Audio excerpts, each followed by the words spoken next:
ഇന്ന് നമ്മൾ വളരെ എളുപ്പത്തിൽ തയ്യാറാക്കാവുന്ന ഒരു കൂന്തൽ റോസ്റ്റിന്റെ റെസിപ്പിയാണ് നോക്കുന്നത്.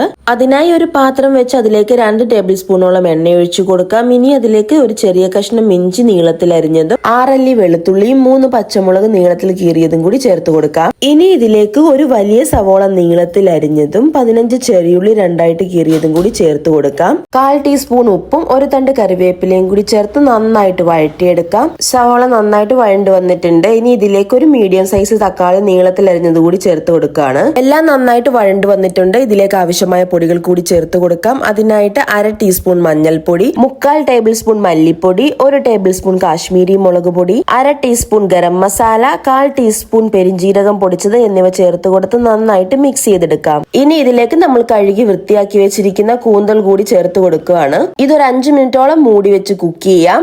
5 മിനിറ്റ് ആയിട്ടുണ്ട്. കൂന്തലിൽ നിന്ന് വെള്ളമെല്ലാം ഇറങ്ങിയിട്ടുണ്ട്. ഇനി ഇതിലേക്ക് നമുക്ക് 1 കപ്പ് നല്ല തിളച്ച ചൂടുവെള്ളം കൂടി ചേർത്ത് കൊടുക്കണം. ഇതിലേക്ക് 1/4 ടീസ്പൂൺ ഉപ്പും 1/2 ടീസ്പൂൺ കുരുമുളക് പൊടിയും ചേർത്ത് 25 മിനിറ്റ് മൂടി വെച്ച് മീഡിയം ഫ്ലെയിമിൽ കുക്ക് ചെയ്തെടുക്കാം. 25 മിനിറ്റ് ആയിട്ടുണ്ട്. നമ്മുടെ കൂന്തലൊക്കെ നന്നായി വെന്ത് വന്നിട്ടുണ്ട്. ഇതിലേക്ക് ഒരു തണ്ട് കരിവേപ്പിലയും 1 ടീസ്പൂൺ എണ്ണയും കൂടി ചേർത്ത് കൊടുക്കാം. അങ്ങനെ നമ്മുടെ കൂന്തൽ റോസ്റ്റ് ഇവിടെ തയ്യാറായിട്ടുണ്ട്. എല്ലാവരും ട്രൈ ചെയ്ത് നോക്കിയിട്ട് അഭിപ്രായം പറയുക. റെസിപ്പി ഇഷ്ടപ്പെട്ടാൽ ചാനൽ ലൈക്ക് ചെയ്യുക, സബ്സ്ക്രൈബ് ചെയ്യുക.